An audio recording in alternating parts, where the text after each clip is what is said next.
It was just a street full of life. Life on Lavender Street before the boards and blight.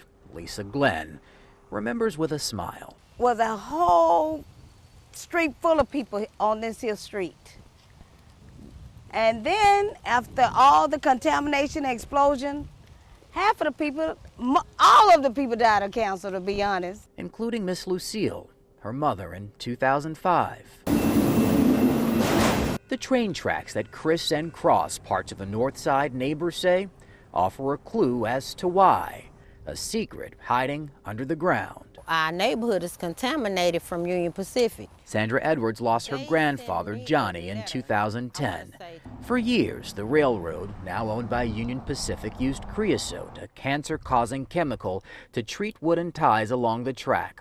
They stopped doing so in the 1980s, but the chemicals sank into the ground, creating a plume that spread. Deep, too, suspicion among neighbors that creosote is what gave so many cancer, although Edwards says the railroad kept that from them. Since you've been knowing this information, you sit on it for 2 decades, now you need to come out here and clean this neighborhood up.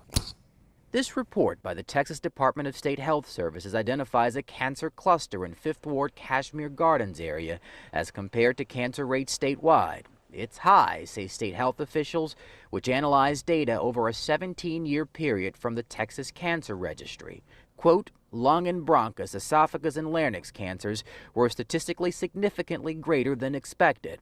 Health officials in Houston want to make sure residents are in the know about what may be in the water, the soil, what's causing cancer. And the community has asked us to help them with a health survey that they want to conduct door to door.